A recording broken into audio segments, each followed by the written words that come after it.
Oscar is always on right track. That is why Fast Track Taxi app உடனே download பண்ணுங்க. 5-star K Senthil மற்றும் Duvin Studios presents Sibiraj நடிப்பில் 10 hours வெற்றி நடை போடுகிறது. Extraordinary problems require extraordinary care. Avail up to 50% off on skin and hair treatments only at VCare. உங்களை பயமுறுத்துற அளவுக்கு இருக்கா அதிமுக பாஜக கூட்டணி? இப்போ பிரிஞ்சு இருக்கிற மாதிரி காட்டிக்கிட்டாலும் இவங்க ஜெயிச்சுட்டா பாஜகவோடு சேர்ந்துருவாங்க என்கின்ற பிரச்சாரமே எங்களுக்கு 39 சீட்டை வாங்கி கொடுத்துச்சு. சரியா, இப்போ 2 பேர் சேர்ந்துருக்கிறாங்கன்றது எங்களுக்கு தான் சாதகம்.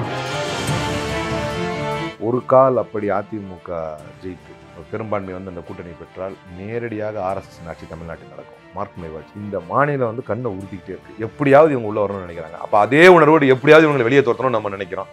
உள்ள வரணும்னு நினைக்கிறது யார் அப்படின்னு சொன்னா 2 குஜராத்திகள். ஒரு குஜராத்தி தமிழ்நாட்டை ஆள துடிப்பதாங்கிற பிரச்சாரத்தை முன்வைப்போம். உங்களுக்கு எவ்வளவு பொழுது இருந்தா எங்களுக்கு எவ்வளவு படுத்திருப்பீங்க ஒரிசா. ஒரு தோழமை சுற்றுல கூட காங்கிரஸ் செய்யறது இல்ல, காங்கிரஸ் திமுகலயே கரைஞ்சு போயிடுச்சோங்கிற மாதிரியான கேள்விகள் இருக்கிறது புதுவெளியில முன்வைக்கப்படுது. தவறுகள் நடக்கவில்லையா என்றால் ஏற்கிறேன். மலம் கலந்த சம்பவமாக இருக்கட்டும், என்ன நடந்து இருக்கிறது, வேதனைக்குரியது, அரசைத்தான் கண்டிக்க வேண்டும், அதுல மாற்று கருத்து இல்லை. ஆனால் தோல்வி பயத்தில் ஒரு வருடத்திற்கு முன்னாலேயே கூட்டணியை முடிவு செய்து அறிவித்திருக்கக்கூடிய பாஜகவின் கூட்டணி அல்ல இது. உங்களுக்கு கூட்டணி ஆட்சி வேணும் அப்படிங்கிற ஆசை இல்லையோ காங்கிரஸ்? நாங்க அதுக்குதானே காமராஜர் ஆட்சியை பத்தி பேசுறோம். நாங்க எதுக்காக அதை சொல்றோம்? ஆனா பிஜேபியோட இருந்தா மானங்கிட்டு போய் தான் இருக்கணும். இந்த மாநிலத்தை சேர்ந்தாலும் அதை மட்டும் நீங்க பிடிச்சி. ஏற்கனவே அனாதைகளாகி அரசியல் அனாதைகளாகி போன டிடிவி, OPS வெகு விரைவில் அனாதையாக போக இருக்கக்கூடிய அதிமுக, அவங்களுடைய டார்கெட் இப்ப கிடையாது. இன்னும் ஒரு 10 ஆண்டு கழித்து ஒரு விஷயம் உறுதியா சொல்லலாம், ஆட்சிக்கு வர மாட்டாங்க. ஆனா அதிமுக உயிரோடு இருக்குமான்னு நமக்கு தெரியும். அவர் DMK விசஸ் தாவைக்கன்னு சொல்றாரு. அவர் எப்படி எதிர்கொள்ள சொல்லணுமா? சொல்றதுக்கு அவர்கிட்ட என்ன இருக்குது? தந்தை பெரியார் தான் எங்களுடைய கொள்கை தலைவர் அப்படின்னு ஸ்கிரிப்ட் எழுதி வச்ச மாதிரி கத்தினாரு. சீமான் என்கின்ற ஒரு அரைவேக்காடு வந்து தந்தை பெரியாரை கேவலமா பேசிச்சு. அப்ப என்ன பேசினாரு விஜய்? எதுவுமே கருத்து சொல்லுங்க.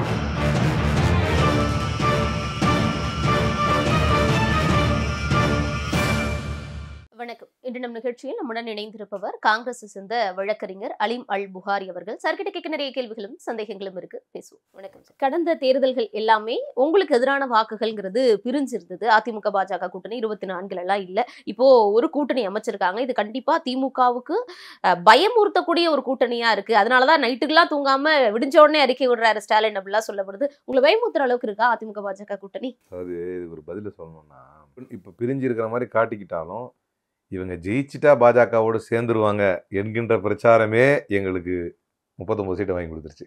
சரியா, இப்போ 2 பேர் சேர்ந்துருக்கிறாங்கன்றது எங்களுக்கு தான் சாதகம். நாங்கள் வந்து சந்தோஷத்தை வெளிப்படுத்துகிறோம். சொன்னமா இல்லையா?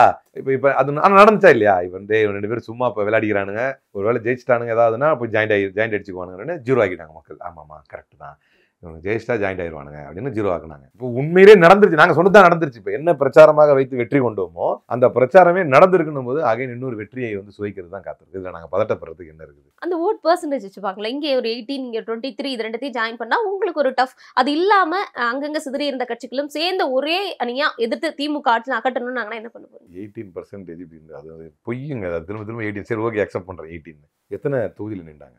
இன்னைக்கு எல்லாரும் மாறி மாறி தானே நிற்கணும். அப்படி நீங்க கணக்கு பண்ண முடியாதுல்ல. எல்லாரும் அப்படின்னாலும் இவங்க தனியா நின்னது எவ்வளோ, அவங்க தனியா நின்னது. இன்னொன்று வந்து மக்களை ஏமாத்தி அதிமுக ஓட்டு வாங்குச்சு. எப்படின்னா, நாங்கள் ரெட்டையில தான், பிஜேபிக்கு எங்களுக்கு சம்மந்தம் இல்லை, நாங்கள் அவங்களை விமர்சிக்கிறோம், நாங்கள் தனியாகவே நிற்போம், நாங்கள் எங்களுக்கு வந்து தனியாக அப்படின்னாங்க. அப்போ தான் மக்கள் அதிமுக ஓட்டு போட்டாங்க. பிஜேபி வந்து தன்னை வந்து ஒரு மானஸ்த மாதிரி காட்டிக்கிட்டு அண்ணாமலை போட்ட நாடகங்களை மக்கள் ஓரளவு அவரை நம்புறதுக்கு ஒரு 100ல் ஒரு 0.5 ஒரு யாராவது இருப்பாங்க இல்லையா, அவங்க போட்ட ஓட்டு. இப்போ இந்த 2மே ஒன்று சேர்ந்து, அதுவும் காலங்கள் மாற மாற மாற அமித்ஷாவை பற்றி மக்கள்கிட்ட கொண்டு போவோம். ஒரு குஜராத்தி தமிழ்நாட்டை ஆள துடிப்பதாங்கிற பிரச்சாரத்தை முன்வைப்போம். நீங்கள் எப்படி வந்து தமிழ்நாட்டுக்காரன் வந்து ஒரிசாவை ஆள துடிப்பதான்னு மோடியும் அமித்ஷாவும் சேர்ந்து தமிழ்நாட்டை கேவலப்படுத்துனீங்கல்ல, அப்போ 2 குஜராத்திகள் தமிழ்நாட்டை ஆள துடிப்பதா அப்படின்னு பிரச்சாரத்தை முன்வைப்போம். மக்கள் நிச்சயமாக ஏற்பார்கள். ஏன்னால் தேர்தலுக்கு பின்னால் ஒரிசாவிலிருந்து ஒரு MP போய் பாராளுமன்றத்தில் பேசினாரு. மோடி வந்து தமிழர்களை திருடர்கள்னு கேவலப்படுத்தினாரு. ரத்னாபந்தர் சாவியை திருட்டு போயிட்டாங்கன்னு. தேர்தல் முடிஞ்சு போச்சு. அது அப்படி ஒன்று இல்லவே இல்லை. இப்பயாவது நீ மன்னிப்பு கேளு அப்படின்னு சொல்ல போது கூட அதுக்காக மன்னிப்பு கேட்கல. அப்போ தமிழர்களை திருடர்கள் என்று சொன்ன இந்த இருவர்களையும் மக்கள் எப்படி ஏற்பாங்கன்னு நினைக்கிறீங்க? அது எப்படி குஜராத்தி ஆளுவாங்க நீங்க பிரச்சாரத்தை முன்வைக்க முடியும்? NDA கூட்டணியில அதிமுக தான் ஆட்சிங்கிறத கட் அண்ட் ரைட்டா சொல்லிட்டாரு எடப்பாடி பழனிசாமி. எங்க ஆட்சி தான் கூட்டணி ஆட்சிக்கு இடம் இல்லைன்னு சொல்லிட்டாரு. அங்கே எப்படி போய் தமிழர்கள் ஆளுவாங்கன்னு சொன்னாரு? ஒரு ஒரிசாக்காரங்களை கட்டி ஒரிசாக்காரவே மாறிட்டார். அவர் CM ஆக போகிறதும் இல்லை. அந்த பிரச்சாரத்துக்கு தான் இது பதிலடி. நீங்கள் பிரச்சாரம் அப்படி பண்ணீங்கல்ல, அப்புறம் அதுக்கு தான் கேட்குறேன். அவர் என்ன AK பாண்டியன் வந்து CM ஆக போகிறாரா? அப்படி ஆனாலும் தப்பு ஒன்றும் கிடையாது. இது இந்தியா தானே. ஆனால் உங்களுக்கு எவ்வளோ ஒரு வெறுப்பு இருந்துச்சுன்னா உங்கள் மனசில் எப்படி பேசுவீங்க? ஆனால் உண்மை தானே. சார் நான் ஒன்று நல்லா புரிஞ்சுக்கிங்க. நீங்கள் இந்த கேள்வியை கேட்டதுனால ஃபார் ஆர்கியூமெண்ட் சேக், கனவுலையும் இப்படி நடக்க போகிறது இல்லை, ஃபார் ஆர்கியூமெண்ட் சேக். ஒரு கால் அப்படி அதிமுக ஜெயித்து ஒரு பெரும்பான்மை வந்து அந்த கூட்டணி பெற்றால் நேரடியாக ஆர்எஸ்எஸ் ஆட்சி தமிழ்நாட்டில் நடக்கும். Mark my words. அப்படி ஒரு கால் அப்படி ஒரு டிசாஸ்டர் நடக்காது. உயிரே போனாலும் விட்டுற மாட்டோம். அதை வந்து என்ன சொல்கிறது, பிளட்டு ஸ்வெட்டு எதாக இருந்தாலும் கண்டிப்பாக காலத்தில் இறங்கி உழைப்போம். ஒவ்வொரு முறையும் அப்படி ஒரு சூழலை தமிழ்நாட்டில் உண்டாக்கிட மாட்டோம். இருந்தாலும் பெரியாரின் பேரர்கள் அப்படி ஒரு நிலைமையை வந்து தமிழ்நாட்டில் உண்டாக்கி விட முடியாது. ஆனால் ஒரு ஆர்கியூமெண்ட் சேக்குக்கு பேசணும்ல. அப்படி நடந்தால் நேரடியாக ஆர்எஸ்எஸ் ஆட்சி நடக்கும். ஏன்னா தமிழ்நாட்டு மீது அவ்வளவு இன்ட்ரெஸ்டடாக இருக்கிறாங்க. ஏன்னா இன்னைக்கு அது டீலிமிட்டேஷனாக இருந்தாலும் சரி, மும்மொழி கொள்கையாக இருந்தாலும் சரி, யார் இன்னைக்கு நீட்டு எதிர்ப்பை முதல்ல தமிழ்நாடு தான் மேற்கொண்டுச்சு. அதன் பின்னால இன்னைக்கு நீட்டில் இந்தந்த கோளாறுலாம் இருக்கா, இதெல்லாம் தெரிஞ்சனால தான் தமிழ்நாடு எதிர்த்துச்சான்னு கேரளாவிலேருந்து அந்த பக்கம் குஜராத் வரைக்கும் உச்சநீதிமன்றத்துக்கு ஓடினாங்க எல்லாரும். சில பேர் மூடத்தனமாக என்ன பேசுகிறாங்கன்னா, நீட்டுடைய கொஸ்டின் பேப்பர் லீக் ஆனதுனால தான் மக்கள் போனாங்க. இதெல்லாம் இருக்குன்னு சேர்த்தா மொத்தமாக எதிர்த்தோம். இது வந்து கேள்விக்குரிய ஒரு தேர்வு அப்படின்னு. நீட்டை முதலாக எதிர்த்தது தமிழ்நாடு. டீலிமிட்டேஷனை முதலாக எதிர்க்கிறது தமிழ்நாடு. மும்மொழி கொள்கையை தீவிரமாக எதிர்ப்பது தமிழ்நாடு. இதெல்லாம் எதிர்த்துக்கிட்டே தான் நம்ம வந்து முதன்மை மாநிலமாக பல்வேறு பேராமீட்டர்ஸில் வந்து நம்ம வந்து முதன்மை மாநிலமாக நம்ம நிற்கிறோம். அப்படின்னும் போது இந்த மாநிலம் வந்து கண்ணை உறுத்திக்கிட்டே இருக்கு. எப்படியாவது இவங்க உள்ள வரணும்னு நினைக்கிறாங்க. அப்போ அதே உணர்வோடு எப்படியாவது இவங்களை வெளியே தோற்றணும்னு நம்ம நினைக்கிறோம். உள்ள வரணும்னு நினைக்கிறது யார் அப்படின்னு சொன்னால் 2 குஜராத்திகள். அப்போ இந்த 2 குஜராத்திகள் ஒரிசாவுக்கு போய் ஒரு தமிழன் பாவம் சம்மந்தமே இல்லாமல் அந்த ஆள் வந்து ஒரு ஐஏஎஸ் ஆஃபீஸராக இருந்து ரிசைன் பண்ணிட்டு கச்சேரி சேர்ந்துருக்கிறான்.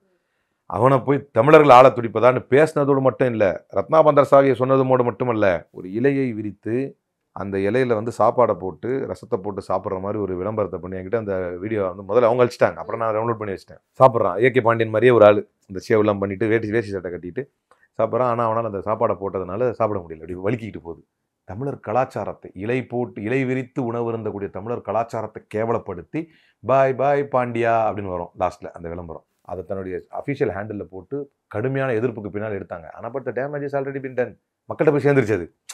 இந்த மாதிரி தமிழ்நாடுக்காரன் வந்து இந்த மாதிரி அறிவில்லாத தமிழ்நாடுக்காரன் நம்மளை ஆள துடிக்கிறான். அப்போ உங்களுக்கு எவ்வளோ கொழுப்பு இருந்தால் எங்களை கேவலப்படுத்திருப்பீங்க ஒரிசால. இதை எழுதி கொடுத்தது யார்? தர்மேந்திர பிரதான் தான் மேனிஃபெஸ்டோ டீமுடைய ஹெட்டு. இன்னைக்கு தமிழ்நாடுக்காரங்களுக்கு நிதி இல்லைன்னு சொன்னானே ஒருத்தன், அதே தர்மேந்திர பிரதான் தான் தமிழ்நாட்டுக்காரர்களை இழிவுபடுத்தி எழுதி கொடுத்து அதை வந்து ரத்னாபந்தர் சாவியை திருட்டு போயிட்டாங்கன்னு ஒரு பக்கம் மோடியும், ஒரு தமிழன் வந்து ஒரிசாவை ஆள துடிப்பதா என்று அமித்ஷாவும் பேசினார்கள். அப்ப இந்த 2 குஜராத்திகள் எங்களை ஆள துடிப்பதா? இல்ல இவ்வளவு பேசினாலும் இங்க ஒரு மிகப்பெரிய ஆன்டி இன்கம்பன்சி இருக்கு.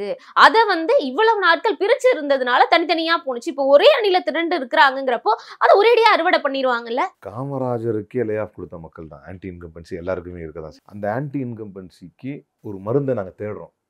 ஆன்டி இன்கம்பன்சி எப்படா மக்கள்கிட்ட கொண்டு போகிறது அப்படின்னா, ஆன்டி இண்டியன்லாம் ஒன்று சேர்ந்துட்டாங்க. இப்போ இந்த தேசத்துக்கு எதிரானவர்கள்லாம் ஒன்று சேர்ந்துருக்காங்க. இவர்களை காட்டி எங்களுக்கு ஈஸியான ஆன்டி இன்கம்பன்சி ஒன்றுமே இருக்காது. இதுக்கு முன்னால் இருக்க தான் செய்யும். அதிருப்தி என்பது இல்லை. அப்புறம் நான் வந்து ஏதோ வேற லோகத்தை வந்து பேசுகிற மாதிரி ஆகிடும். ஆன்டி இன்கம்பன்சி இருக்கும். அது இவர்கள் செய்த பொய் பிரச்சாரத்தினால என்னென்னலாம் பொய் பிரச்சாரம் பண்ணாங்க நம்ம பார்த்தோம். தமிழ்நாடு வந்து கொலை மாநிலம் ஆயிடுச்சு, அது வந்து கற்பழிப்பு நகரம் ஆயிடுச்சு. இந்த கவர்னரே கற்பழிப்பு தலைநகரம் அப்படின்னு பேசினார். இவரெல்லாம் வந்து இவர் ஸ்டேட்லாம் பார்க்க மாட்டார் போல இருக்கு, பீகார் யூபி எல்லாம். அப்போ இப்போ அந்த அண்ணா யூனிவர்சிட்டி விவகாரம் கொண்டு எல்லா விஷயத்தையும் உச்சநீதிமன்றம் வந்து அந்த அட்வர்ஸ் மார்க்லாம் எக்ஸ்பிளைன் பண்ணிருச்சு. இதான் தப்பு நீதிமன்றம் சொன்னது. இதுக்கு அதே மாதிரி டெக்னிக்கல் கிளிச்சுக்கு காரணம் வந்து சென்ட்ரல் கவர்மெண்ட் தான் தெரிஞ்சிருச்சு. இந்த எஃப்ஐஆர் லீக் ஆனதுக்கு தமிழ்நாடு மேலே ஒரு தவறும் இல்லை. பரிசீல அந்த வைஸ் சான்சலர் நியமிக்காதது தான் இந்த மாதிரி யூனிவர்சிட்டிஸில் நடக்கிற குளறுபடிகளுக்கு காரணம்னு இப்போ அதுக்கும் நம்ம ஒரு தீர்வை கொண்டு வந்தாச்சு. எதையெல்லாம் பொய் பிரச்சாரம் பண்ணார்களோ எல்லாவற்றையும் தவிடுபடி ஆக்கி விட்டாங்க. அப்போ பொள்ளாச்சி விவகாரத்தில் நீங்கள் வந்து 13 நாள் கழிச்சு தான் எஃப்ஐஆர் போட்டீங்க, 24 மணி நேரத்தில் எஃப்ஐஆர் போட்டிருக்கோம் அப்படின்னு சொன்னார் முதல்வர். அப்போ தவறுகள் நடக்கவில்லையா என்றால் ஏற்கிறேன். அது வந்து மலம் கலந்த சம்பவமாக இருக்கட்டும், அண்ணா யூனிவர்சிட்டி நடந்து இருக்கிறது, வேதனைக்குரியது, அரசைத்தான் கண்டிக்க வேண்டும், அதில் மாற்று கருத்து இல்லை. ஆனால் அதற்காக ஒரு தீர்வுன்னு ஒன்று இருக்கும்ல. சரிப்பா, இப்போ அதுக்காக நீ திமுக ஆட்சி அமைச்சிட்டு யாரை கொண்டு வரணும்னு நினைக்கிறீங்க? இந்த அடிமைகளையா? ஒவ்வொரு காலில் எஞ்சி தான் பார்த்தேன் ஸ்டெர்லைட் துப்பாக்கி சூட்டை இந்த தமிழ்நாடு மறக்குமா? ஒரு சிஎம் கொண்டு போய் மைக் கிட்டனா என்ன பதில் சொன்னாரு? டிவியை பார்த்தா தெரிஞ்சுக்கிட்டேனாரு. அருகதை இருக்கா இவரெல்லாம் சிஎம் ஆகிறதுக்கு? கண்ணுக்கு முன்னால பார்த்தோம் காலில் விழுந்து தான் சிஎம் ஆனாரு. நான் படிப்படியா வளர்ந்து மேல வந்தேன்னாரு. ஏத்தி விட்ட ஏனியை எட்டி வச்சாரு. எல்லாத்தையும் கொண்டு போய் அடமானம் வச்சாரு. சிஏயால என்னங்க பிரச்சனை அப்படின்னு கேட்டார். சும்மா எதுவும் குறை சொல்லிட்டே இருக்கக்கூடாதுங்க, சிஏ வந்தா என்னங்க பிரச்சனை அப்படின்னு சொன்னாரு. அதே சிஏவை எதிர்க்கிறோம்னு என் கூடவே they share the dais with me in the debates. AIADMK காரங்கெல்லாம், அதிமுகவுடைய அஃபிஷியல் ஸ்போக் பர்சன்லாம் நாங்கள் இப்போ சிஏ எதிர்க்கணும் அப்படின்னா இப்போ என்ன செய்வாங்க? இப்போ என்ன நிலைப்பாடு அவங்களுக்கு? கடந்த 3-4 மாசத்துக்கு முன்னால என் கூட விவாதங்கள்ல கடந்த அதிமுகவுடைய ஒருங்கிணைப்பு இதெல்லாம் அபிஷியல் ஸ்போக்ஸ் பர்சன் அவங்க தமிழகத்தோட உரிமை விட்டு கொடுக்க மாட்டோம்னு சொல்லிட்டாங்க. என்னதான் கூட்டணி இருந்தா தமிழக உரிமையை விட்டு கொடுக்க மாட்டோம்னு அதிமுக கட்டன் ரைட்டா சொல்லி. இதுக்கு முன்னால ரொம்ப தெளிவா கேட்கறேன்னு, ஸ்டெர்லைட் துப்பாக்கி சூடு யாருடைய உரிமை? கொல்லப்பட்டவங்க அமெரிக்காக்காரங்களா? என்ன செய்ய போறீங்க? இப்போ அதுக்கு அதுக்கு எப்படி நீங்கள் பொறுப்பேற்றீங்க? உங்கள் லட்சணத்தை நாங்கள் இதுக்கு முன்னாலே பார்த்துருக்குறோமே. தமிழர் உரிமையை நீங்கள் எப்படி காத்தீங்க, தமிழர் பண்பாட்டை எப்படி காத்தீங்க அப்படின்னு நம்ம இதுக்கு முன்னால் பார்த்துருக்குறோமே.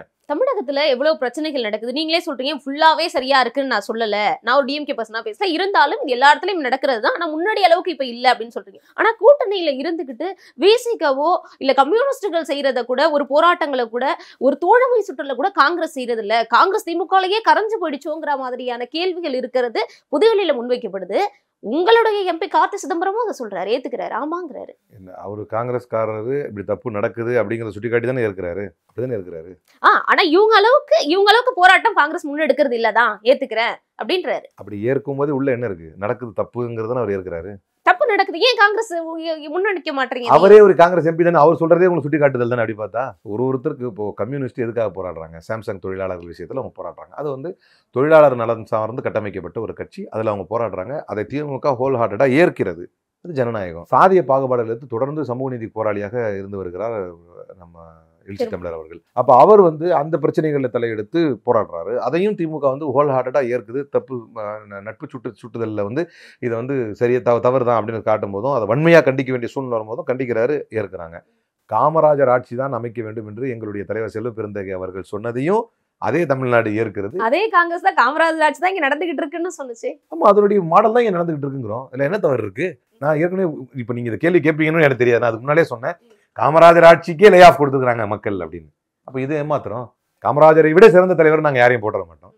காமராஜர் அளவுக்கு காமராஜருடைய பேஸ்ல நல்லா நடந்துகிட்டு இருக்க ஆட்சி. இதையும் புதுசா எல்லா ஆட்சியிலையும் குரலுக்கு இல்லை, நான் இல்லைன்னு சொல்லவே இல்லை. அப்படி நான் மட்டும் ஸ்போக்ஸ் பர்சனா நான் தானே கண்டிக்கிறேன் நடந்த சம்பவங்கள் எல்லாம். இதுக்கு மேல வந்து கொடியேந்து எப்பங்க நீங்க போராட வேண்டிய சூழ்நிலை வரும்? விசிக வந்து தலித் பிரச்சனைகளுக்கு போடுறாங்க, இவங்க சாம்சங் தொழிலாளர்கள் பிரச்சனைக்கு போராடுறாங்க, அவங்கவுங்க போராடுறாங்கன்னா காங்கிரஸ் அனைவருக்குமான ஒரு கட்சி, தேசிய கட்சி. அப்ப எல்லாத்துக்கும் நீங்க சேர்ந்து போராட வேண்டாமா? நீங்க களத்துக்கு போக வேண்டாமா? அதாவது அதனோட தேவைகள் அதான் ஏற்கனவே சொன்னேன். அவங்க கட்டமைக்கப்பட்ட விதத்தில் அவங்க போராடுறாங்க. எங்களுக்கான அழைப்பு, எங்களுடைய நிலைப்பாடு என்ன நீங்க அதுல கேட்கணும். அப்ப எங்களுடைய நிலைப்பாடு அது தவறு என்றுதான் நாங்களும் சுட்டி காட்டியிருக்கிறோம். அடுத்த பாயிண்ட் வந்தேன். போராடக்கூடிய சூழ்நிலை எப்போ வரும்? ஒரு கால அரசு அதற்கான தீர்வு எடுக்கவில்லை என்றால் போராடக்கூடிய சூழ்நிலை வரும். நீங்க போராடுறது தப்புன்னு அவங்களை நான் சுட்டி காட்டல. ஆனால் போராட வேண்டிய கட்டாயம் தமிழ்நாட்டிலே காங்கிரஸுக்கு ஏற்படவில்லை. ஏன்னா எப்போது நீங்க போராடலாம், எப்போ நீங்க போராடலாம்? விவசாயிகளுடைய பிரச்சனை நடக்குது, எதுவுமே செய்ய மாட்டேங்கிறாங்க அப்படின்னு விவசாயிகள் எல்லாரும் ஒன்று சேர்ந்து போராட்டத்துக்காக போய் ஹெலிகாப்டர் இறங்க இடத்த போய் நிற்கிறாங்க, அவங்கள வண்டி ஏற்றி கொள்றாங்க பிஜேபிக்காரங்க. அப்படி ஒரு சூழ்நிலை தமிழ்நாட்டில் இருக்கா? போராட்டம் எப்போ போராடல? ஜல்லிக்கட்டு விவகாரம் அடிமைகள் ஆட்சி நடந்தது, அதிமுகவின் ஆட்சி. அப்போது ஒன்றிய அரசின் அடிமைகளுடைய ஆட்சி நடந்து கொண்டிருக்கும் போது தான் ஜல்லிக்கட்டு போராட்டம் நடந்து அதை முடித்து வைப்பதற்காக அந்த போராட்டத்தில் எவ்வளவு தடியடிகள், தானே எரிச்சு தூக்கி போட்டதெல்லாம் நம்ம காவல்துறை எரிச்சு தூக்கி போட்டதெல்லாம் பார்த்தோம். அந்த மாதிரி தான் நடந்துட்டு இருக்கா தமிழ்நாட்டில்? எங்களை எதுக்கு போராடுன்னு தூக்கிட்டு இருக்கீங்க? விவகாரம் இப்போ வரைக்கும் கிராமத்துக்குள்ள கூட போக முடியல, யாராலையும் உள்ள போக முடியல, போலீஸ்கார் பாதுகாப்புல இருக்கிறாங்க. இந்த மாதிரியான விஷயங்கள் போலீஸ்கார் பாதுகாப்புல இருக்கிறாங்கன்னா ஃபர்தரா எந்த இஷ்யூவும் வராம இருக்கிறதுக்கு நீங்க எப்ப இதை குறைய கேட்கலாம் அப்படின்னா, இது இன்னும் வரைக்கும் சாதிய பாகுபாடுகள் குறையல, இன்னமும் அங்க சாதிய ரீதியா அடிக்கிறாங்க, சாதிய ரீதியான சிக்கல்கள் இருக்குது அப்படின்னு சொன்னா நீங்க அதை கொஸ்டின் எங்க பார்த்தாலும் இருக்கு சார். இப்போ கூட தொடர்ந்து புல்லட் ஓட்டுனதுக்காக சாதிய ரீதியா தாக்கல் நடக்குது, எல்லா இடத்துலயும் சொல்லுங்க. நீங்க வேங்க வேலை சொன்னதுக்காக சொன்னேன், போலீஸ் உள்ள விட மாட்டேங்கிறாங்க. சரி, அது வந்து நிச்சயமாக நான் இதுக்கெல்லாம் யார் காரணம்? அப்போ நான் பேஸ்லேருந்து பேச வேண்டியிருக்கும். சனாதனம்னு ஒன்று எதுக்கு இங்கே இருக்குது, வர்ணாசிரமம்னு எதுக்கு ஒன்று இருக்குது? நீங்கள் சட்டப்படியே நியாயப்படியே சூத்திரம் படித்தா அவன் காதில் ஈயத்த காய்ச்சி ஊத்து அப்படின்னு சாஸ்திரப்படியே சொல்லிட்டு அதுக்கு காரணம் ஒரு அரசுன்னு சொல்ல முடியுமா? அதை எடுத்து பேசினா உடனே இந்த சனாதனம் தப்பு அப்படின்னு ஒருத்தர் பேசினாருன்னா he is calling for genocide of Hindus அப்படின்னு வழக்கு போடுவீங்க இந்தியா முழுக்க. இப்போ எப்படி ஒரு அரசு வந்து செயல்படும்? சாதிய பாகுபாடுகளுக்கெல்லாம் தமிழ்நாடு அரசு காரணம் கிடையாது. தன்னால் முடிந்த அளவுக்கு it is trying its level best to curb this inequalities. முடிஞ்ச அளவுக்கு இன்னைக்கு நேற்றைய முன்தினம் கூட வந்து முதலமைச்சர் வந்து இது டிஃப்ரெண்ட்லி ஏபிள்டுக்கு வந்து சலுகைகளை அறிவித்திருக்கிறார். உள்ளாட்சி அமைப்புகளில் வந்து இந்த மாதிரி மாற்றுத்திறனாளிகளுக்கு என்று தனி பிரதிநிதித்துவம் தரப்படும் அப்படின்னு அறிவிச்சிருக்கார். தன்னால் இயன்ற அளவுக்கு இந்த சமூக நீதிக்கான திராவிட மாடல் அரசு, காமராஜரின் ஆட்சியை ஒத்திருக்கக்கூடிய திராவிட மாடல் அரசு வந்து முயற்சி செஞ்சு கொண்டிருக்கிறது. சாதிய பாகுபாடுகளுக்கு காரணம் அரசு இல்லவே இல்லை. அரசு வந்து அடிப்படையில் அமைந்துவிட்டு இந்த கட்டமைப்பை எதிர்த்து போராடி கொண்டிருக்கிறது. ஆனால் சாதிய பாகுபாடுகளை முழுமையாக களைய வேண்டும் என்றால் அதை மத ரீதியாக புகுத்திய அந்த அடிமைத்தனம், அந்த கைமைத்தனம் வந்து களையப்பட வேண்டும். அதற்குத்தான் வந்து முயற்சி எடுக்கப்பட வேண்டும். அதற்கு முயற்சி எடுக்கிற பாதையில் தான் உதயநிதி ஸ்டாலினுக்கு வழக்கு. அதையும் ஒரு துறை முதல்வர் வழக்கு செஞ்சுட்டு தான் இருக்கிறார். நீங்க அதையும் கருத்தில் கொள்ள வேண்டும் என்றான். இதே கூட்டணி அப்படியே வந்து கட்டமைத்து தான் 26க்கும் எதிர்கொள்ள போறோம்னு சொல்லிட்டீங்க. ஆனா சீட் ஷேரிங்ல பிரச்சனை இருக்கும் அவங்களுக்குள்ள. ஏன்னா நாங்க இந்த கூட்டணி வச்சிருக்கோம், இவ்வளவு நாள் உங்க கூட இருந்தோம், உங்க கூட தானே இருக்கோம், நாங்க அந்த பக்கம் போயிருவோம் அப்படிங்கிற மாதிரியான சீட் ஷேரிங்ல பிரச்சனை வருங்கிற மாதிரியான துணிகள் இப்பயே வெளிவர ஆரம்பிக்குது. வரட்டுமே, வந்தாதானே நிறைய சீட் வாங்கி காங்கிரஸ் நிறைய ஜெயிக்க முடியும். இந்த முறை எத்தனை சீட் வாங்கி காங்கிரஸ் உள்ள போறதுக்கு எதிர்பார்க்கலாம்? தலைவருக்கு தான் தெரியும். அது தேசிய தலைமை தான் முடிவெடுக்கும். ஃபைனலா தேசிய தலைமை முடிவெடுக்கும். But it is too early. தோல்வி பயத்தில் ஒரு வருடத்திற்கு முன்னாலேயே கூட்டணியை முடிவு செய்து அறிவித்து இருக்கக்கூடிய பாஜகவின் கூட்டணி அல்ல இது. ஐ மீன், அதாவது நான் கூட தப்பா புரிஞ்சுக்க பாருங்க. அதிமுக தலைமையிலான கூட்டணி அல்ல, கூட்டணி ஆட்சி இல்லை, கூட்டணியாய் ஆட்சி பிடிப்போம்னு எடப்பாடி ஒரு புது விளக்கம் கொடுத்தாரு பாருங்க. அந்த மாதிரி இது பாஜக அண்டு கோ கிடையாது. இது வெற்றி பெற உங்களுக்கு கூட்டணி ஆட்சி வேணும் அப்படிங்கிற ஆசை இல்லையோ காங்கிரஸ்? கண்டிப்பா. நாங்க அதுக்குதானே காமராஜர் ஆட்சியை பத்தி பேசுறோம். நாங்க எதுக்காக அதை சொல்றோம்? கூட்டணி ஆட்சி என்பது யதார்த்தமாகவே நிதர்சனமான உண்மை என்ன அப்படின்னா, யார் வந்து கூட்டணி ஆட்சியில வந்து பங்கெடுப்பா அப்படின்னா, அதுக்கான சூழல் ஏற்படும் பொழுது தான். நாம் இல்லாமல் ஆட்சியே அமையல அப்படிங்கிற ஒரு கட்டாயம் ஏற்படும் பொழுது ஆட்டோமேட்டிக்கா நம்ம அதை டிமாண்ட் பண்ணி. அது இருந்தது இல்ல, கடந்த காலத்துல இருந்தது, இருந்தாலுமே அவங்க மிஸ் பண்ணாங்க காங்கிரஸ் அப்படின்னு சொல்லப்படுது. இப்போ ஒண்ணு நல்லா புரிஞ்சுக்கணும். இப்போ நாம வந்து ஜனநாயகத்துக்கு ஒரு பெரிய ஆபத்து இருக்கக்கூடிய ஒரு சூழ்நிலையில வாழ்ந்து கொண்டிருக்கோம். அதனால தான் எங்கள் தலைவர் ராகுல் காந்தி அவர்கள், தமிழ்நாடை பொறுத்த வரைக்கும் சொல்றேன், எங்கள் தலைவர் ராகுல் காந்தி அவர்கள் இங்க வரும்போது சொன்னாங்க, இது வரைக்கும் நான் அரசியல் ரீதியாக யாரையுமே வந்து பிரதர்னு கூப்பிட்டதில்லை. ஆனால் என்னுடைய பிரதரை நான் யாரை கூப்பிடுறேன் அப்படின்னா இவரை கூப்பிட்றேன். அதுக்கு வந்து ஆழ்ந்த காரணமும் அர்த்தமும் உண்டு. அது என்ன அப்படின்னு சொன்னால், சித்தாந்த ரீதியாக இந்த கூட்டணி என்பது தேவைப்படுகிறது. அரசியல் கூட்டணி ஆட்சி என்பதை தாண்டி சித்தாந்த ரீதியாகவே நாங்கள் வந்து ஒன்றிணைஞ்சிருக்கோம். எங்களுடைய அரசியல் கூட்டணி அரசியல் ரீதியாக எங்களை வலுப்படுத்துதெல்லாம் நாங்கள் வந்து செகண்டரியாக தேர்ட் ஃபோர்த் ஸ்டேஜில் வச்சுருக்கோம். அதுக்கான சூழல் வரும்போது அப்போ தான் அதை வந்து பார்ப்போம். இப்போ நாங்கள் என்ன கவனிப்போம் அப்படின்னு சொன்னால், ஜனநாயக விரோத தேச விரோத சக்தியாக இருக்கக்கூடிய ஆர்எஸ்எஸ் பாஜகவை முழுமையாக எப்படி இந்த மண்ணை விட்டு துடை தெரிய வேண்டும் என்பதற்கான ஒரு போராட்டத்தில் பாதையில் it is no more war between Congress and BJP. It is going to be an ideological war between RSS and Congress என்று தலைவர் ராகுல் காந்தி தெளிவாக சொல்லிவிட்டார். As we are heading towards an ideological war, we never take it as a serious thing when it comes about seat sharing, when it comes about அதாவது கூட்டணி ஆட்சி என்று வருவதெல்லாம் வந்து நாங்கள் அதை பெரிய சீரியஸ் கன்சர்ன் எடுக்காமல் எங்களுடைய சித்தாந்த ரீதியாக எங்கே நாங்கள் வெற்றி பெறுகிறோம், எங்கே ஆர்எஸ்எஸும் பாஜகவும் பலகீனப்படுகிறதோ அங்கே காங்கிரஸ் நிற்கும். அதிமுக பாஜக கூட்டணியில ஓபிஎஸ் டிடிவியோட நிலை என்ன அப்படிங்கிற ஒரு கேள்வி கேட்டப்போ, என்டிஏ கூட்டணிக்குள்ள அவங்க 2 பேரும் இருக்காங்க, ஸோ அதிமுகவில் எந்த பிரச்சனையும் இருக்காது, உள்ஒதுக்கீடா கூட சீட் ஷேரிங் நடந்துரும் அப்படிங்கிற ஒரு பதில் வைக்கப்பட்டது. சமீபத்தில் செயல் தலைவரா நியமிச்சுட்டு தலைவர் நான் தான் அப்படின்னு பாமக ராமதாஸ் அவர்கள் சொல்லிட்டாரு.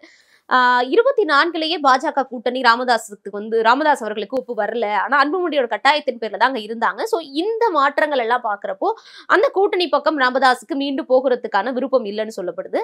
ஆனா விசிக இருக்கிற இடத்துக்கு பாமக வரதுக்கான வாய்ப்புகள் இல்லை அப்படின்னு சொல்றாங்க. இப்போ சமீபத்துல சித்திரை மாநாடு நடக்க போது அதுக்கான அழைப்புதல் விசிகவுக்கு பாமக மாவட்ட செயலாளர் கொடுத்திருக்கிறாங்க. அப்போ பாமகவோட கூட்டணி வைப்பீங்களான்னு கேட்டதுக்கு சட்டத்துறை அமைச்சர் ரகுபதி கால சூழல் பொறுத்து முடிவெடுப்போம் அப்படின்னு சொல்றதும், விசிகவுக்கு அழைப்பு விடுக்கிறதும், அங்க டிடிவி ஓபிஎஸ் அவங்க கூட்டணி இருக்காங்க பிரச்சனை இல்லைங்கிற மாதிரி பாமகவும் டிஎம்கே கூட்டணிக்குள்ள வந்துருமோ அப்படிங்கிற ஒரு கேள்வி. நல்லது தானே, வந்தா ஒரு நல்லது தான். ரொம்ப நாள் தீர்க்கப்படாத பல பிரச்சனைகள் வந்து தீர்க்கப்படலாம். எல்லாருக்கும் ஒரு அரசியல் ரீதியான ஒரு ஒற்றுமை ஏற்படலாம்.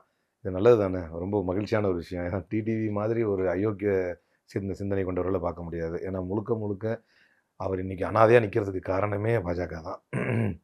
அவரை 55 நாள் சிறையில் வைத்ததும் பாஜக தான், அவரை பணிய வைத்ததும் பாஜக தான், அவர் ஆர்கே நகரில் வந்து ஜெயிக்க போகிறாருன்னு தெரிஞ்சு அந்த தேர்தலை நிறுத்தி வைத்ததும் பாஜக தான், அது தன்னுடைய தேர்தல் ஆணையத்தை பயன்படுத்தி.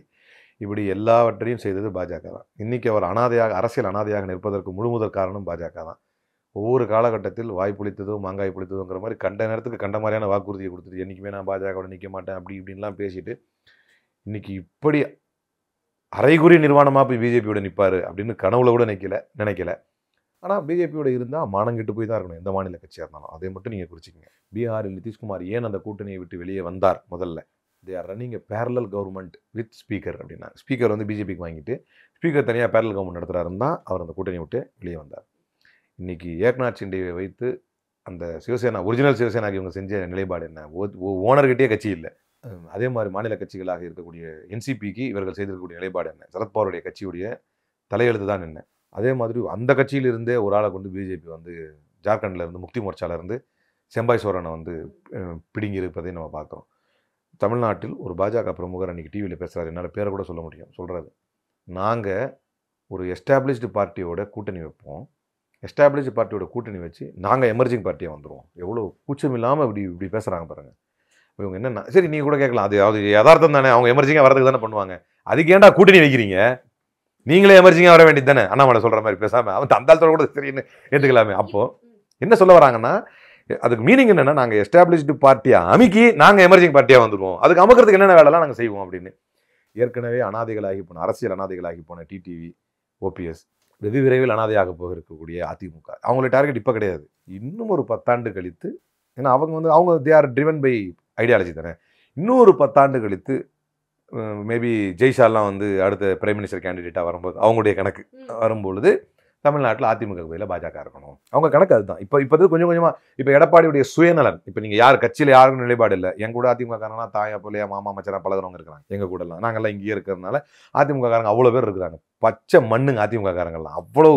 ஏன்னா திமுக காரங்க பொலிட்டிக்கலாக பயங்கர ஷார்ப்பாக இருப்பாங்க, அதிமுக காரங்க ஜெயலலிதாங்கிற அந்த ஒற்றை, அதுக்கு முன்னால் எம்ஜிஆருங்கிற ஒற்றை அந்த தலைமையை நோக்கி இருந்தவங்க, அவங்க தே கோ பிஹைண்ட் தேர் லீடர்ஸ், அந்த மாதிரி ஒரு பச்சை மண்ணாக இருப்பாங்க, பெருசான வருது இருக்காது, சுத்தமாக விருப்பம் இல்லை அவங்களுக்கு. ஏன்னா நம்மளை அசிங்கப்படுத்துறாங்க, எடப்பாடிங்கிற ஒரு முதுகெலும்பு இல்லாத புழு பின்னால் நம்ம நிற்கணுமா அப்படின்னு. ஆனால் எடப்பாடி தன்னுடைய சுயநலத்துக்காக, ஏன்னா அவரை விட்டு கட்சியை பிரித்து செங்கோட்டையிட்ட கொடுத்துருவாங்களோ அப்படிங்கிற பயம் அவருக்கு, தன்னுடைய சுயநலனுக்காக கட்சியை இப்படியெல்லாம் அடமானம் வைக்க முடியுமா, இப்போ என்னன்னா அழிஞ்சு போட எனக்கு என்ன, நான் இருக்கிற வரைக்கும் கட்சி எங்கே இருக்கணும் அப்படின்னு எடப்பாடி நினைக்கிறார். அதில் இப்போ நம்ம சொல்லுவோம் இன்னும் 10 வருஷம் கழிச்சு பாஜக அந்த இடத்துக்கு வந்துடும், அதுக்காக தான் இது பண்ணுது, எனக்கு தான் தெரியும் 10 வருஷம் கழிச்சு நான் இருக்கிறேன்னு இல்லையோ அது வரைக்கும் நான் இருக்கிறது என் கண்ட்ரோலில் இருக்கட்டும் என் கட்சி அப்படின்னு எடப்பாடி செய்து கொண்டிருக்கிறார் அப்படின்னு எல்லாருக்குமே அது தெரியும். அதிமுகவில் இருக்கிற நல்ல உள்ளங்குள்ள படைத்தவர்களுக்கும் அது தெரியும், அவர்களே அவரை ஏற்கலை. அதனால தான் தேர்தல் முடிவுகள் அது பிரதிபலிக்கும் அப்படின்னு சொல்றேன். அப்போ இன்ஷார்ட் எந்த இடத்தில் கூட்டணி வைத்தாலும் உண்ட வீட்டுக்கே ரெண்டகம் செய்யக்கூடிய ஒரு மோசமான கட்சி தான் பாஜக. கூட்டணி கட்சிகளை சுவாகித்து கூட்டணி கட்சிகளை அப்படியே உள்ள முழுங்கி, நீங்க எங்களை நோக்கி ஒரு கேள்வி கேட்குறீங்களே, கூட்டணிக்கான வாய்ப்பு இருந்து கூட்டணி ஆட்சிக்கான வாய்ப்பு இருந்து கூட நீங்க அதை விட்டுட்டீங்களே அப்படின்னு. அதுதான் நாங்க. ஆனால் கூட்டணிங்கிற பேர்ல அவர்களை கபலீகரம் செய்து அந்த கட்சியே இல்லாமல் ஆக்குறது தான் அவங்க. அப்போ அதை நோக்கி தமிழ்நாட்டை அதை நகர்த்துகிறார்கள். ஒரு விஷயம் உறுதியா சொல்லலாம், ஆட்சிக்கு வர மாட்டாங்கன்னு. ஆனா அதிமுக உயிரோடு இருக்குமான்னு நமக்கு தெரியாது. அப்போ அதிமுக பாஜக கூட்டணி 26ல எப்படி நீங்க ஸ்ட்ராட்டஜிக்கலா அவங்க பிரச்சாரத்தை முன்வைக்க போறீங்க, பாஜக அதிமுக கூட்டணியை வச்சே நீங்க நகர்த்திடுவீங்கன்னு தெரியுது. ஆனா தாவைக்காவை என்ன சொல்லி நகர்த்த போறீங்க? அவர் டிஎம்கே விசஸ் தாவைக்கான்னு சொல்றாரு, அவர் எப்படி எதிர்கொள்ள போறீங்க? தாவைக்காவை சொல்லணுமா? சொல்றதுக்கு அவர்கிட்ட என்ன இருக்கு? முதல்ல என் நல்லதா சொல்றதுக்கும் ஒன்றும் இல்லை, கெட்டதா சொல்றதுக்கும் ஒன்றும் இல்லை. சுப்ரீம் கோர்ட்ல நான் தான், அவர் பாவமா இருக்கு, அவரை பார்த்து பாவம் நடிச்சுக்கிட்டு இருந்த மனுஷனை கொண்டு ரொம்ப பாவங்க. அவருடைய பெத்தட்டிக் சுச்சுவேஷனு ரொம்ப கரண கொடூரமா இருக்கு அவர் நிலைமை. டிவி விவாதத்தில் பேசுறாரு, நாங்க போட்ட பெட்டிஷன்ல தான் நெறியாளரே கேட்கிறாரு, மாலை முரசில் நெறியாளர் தம்பி தமிழரசனே கேட்குறாரு, ஏங்க அது நீங்கள் போட்ட பெட்டிஷன் கிடையாதுங்க, அது இன்னும் வரவே இல்லைங்க வேங்கிறாரு. இதுதான் அவங்களுடைய நிலைமையாக இருக்குது. இதில் ஒர்க் ஃப்ரம் அமெண்ட்மெண்ட் பில்லுக்கு அகேன்ஸ்டாக சுப்ரீம் கோர்ட்டில் இன்னும் உங்களுக்கு லிஸ்ட்டே ஆகலைங்க. அசதுத்தீன் ஓய்சி தாங்க அது வழக்கு, அந்த வழக்கில் எங்க நீங்கள் வந்ததா சொல்கிறீங்க. ஆனால் இன்னைக்கு தமிழ்நாடு பூரா நாங்கள் தான் அதை பண்ணோம். But still I appreciate it, அவர் பண்ணதை வரவே இருக்கிறேன். அப்போ அரசியல் ரீதியாக அவருக்கு சுத்தமாக முதிர்ச்சியே இல்லை. அவரை எதிர்கொள்வதெல்லாம் எங்களுக்கு ஒரு பெரிய பிரச்சனையாகவே இருக்காது. மக்கள் அவ்வளோ சீரியஸாக அவரை இப்போதைக்கு தான் ஆதவர்ஜுனா ஜான் ஆரோக்கியசாமி இந்த மாதிரியான நாட்கள் உள்ள வச்சிருக்கிறாருல்ல. நான் அதை அவங்கள வச்சு தான் நானே சொல்லிட்டு இருக்கிறேன். அவங்கள மாதிரி ஆள்லாம் வச்சுக்கிட்டு தான் I'm not taking Vijay as a serious threat அப்படின்னு சொல்கிறேன். இன்னொரு விஷயம் என்னென்னா, நான் ரொம்ப ஓப்பனாக ஹோல் ஹார்ட்டடாக ரொம்ப ஒரு ஓப்பன் ஹார்ட்டடாக சொல்லணும். Let me be very frank about this. Actually speaking in real time scenario, நான் லெஃப்டிஸ்ட்டுக்கு தான் இந்த இடதுசாரி சிந்தனை கொண்டு இந்த மக்களுக்காக சமூக நீதி அதே மாதிரி மதசார்பற்ற கொள்கை மீது தான் நான் நிற்கிறேன், நான் அப்படிப்பட்ட ஒரு போராளினா அதனால் எங்களுடைய ஓட் ஷேர் டென்ட் ஆகுதுன்னா அதை வரவேற்கிறேன். நான் சொல்கிறேன், நம்மளுக்கு தேசத்துடைய எதிர்காலம் வேணும். அப்படி அவர்கிட்ட இல்லையே பாவம். நான் ஒரு ஆர்குமெண்ட் சேர்க்க தான் சொல்கிறேன், அப்படி ஒன்றும் இல்லையே. அந்த பெரியார் தான் எங்களுடைய கொள்கை தலைவர் அப்படின்னு ஸ்கிரிப்ட் எழுதி வச்ச மாதிரி கத்தினாரு. அதுக்கப்புறம் ஒரு 4 நாள் கழிச்சு இந்த ரோட்டில் போகிறவன்லாம் எதையோ அசிங்கப்படுத்திட்டு போகிற மாதிரி இந்த சீமான் என்கின்ற ஒரு அரைவேக்காடு தந்தை பெரியாரை கேவலமாக பேசிச்சு. அப்போ என்ன பேசினாரு விஜய்? எதுவுமே கருத்து சொல்லலை, கொள்கை தலைவர்னு சொல்லிட்டாரு.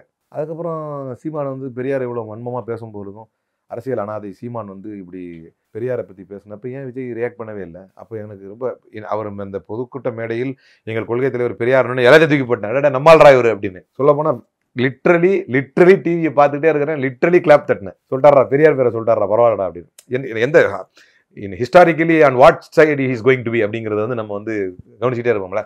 பெரியார் சொன்னேன், பெரியார் பேரை சொல்லிட்டாரா அப்படின்னு சொல்லி நான் லிட்ரலி கிளாப் பண்ணேன். ஏன்னா வி லவ் பெரியார் ஹியர். ஆனால் அடுத்து கொஞ்ச நாளில் பெரியாரை பற்றி பேசணும், அதெல்லாம் இளைஞர்கள்லாம் பார்க்க தானே செய்கிறாங்க, மக்கள் கவனிச்சுட்டு தானே இருக்கிறாங்க. He is not a serious threat. Let us see. இந்த தேர்தல்லாம் அவருக்கான களம் கிடையாது.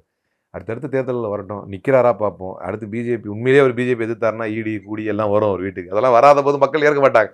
என்னப்பா பிஜேபி ஒன்று எதுவுமே பண்ண மாட்டேங்குதுன்னு நினச்சிக்கிட்டு இருப்பாங்க. அதெல்லாம் வரட்டும், அழுத்தங்களை தாங்குவாரான்னு பார்ப்போம். சிறைவாசங்களை அவர் சுகிக்கிறாரான்னு பார்ப்போம். நெருக்கடிகளை தாண்டி நீந்தி வருகிறாரான்னு பார்ப்போம். அதுக்கப்புறம் தான் only then we can consider him as a serious threat. 26 இப்போது வரைக்கும் 4 முனை போட்டிங்கிறது இன்றைய சூழல் வரைக்கும் இருக்கு. அதை எப்படி எதிர்கொள்ள போறீங்க? மீண்டும் உங்களுடைய ஆட்சிங்கிறது உறுதிப்படுத்தப்படுதா அப்படிங்கிறத பார்ப்போம். இவ்வளவு நேரம் உங்களுடைய கேள்விகளுக்கு மிக நேர்த்தியான தெளிவான பதில்களை கொடுத்ததுக்கு நன்றி sir. Oscar is always on right track. That is why Fast Track Taxi app உடனே டவுன்லோட் பண்ணுங்க. 5-star கே செந்தில் மற்றும் டுவின் ஸ்டுடியோஸ் பிரசன்ஸ் சிபிராஜ் நடிப்பில் 10 Hours வெற்றி நடை போடுகிறது. Extraordinary problems require extraordinary care. Available to 50% off on skin and hair treatments only at We Care.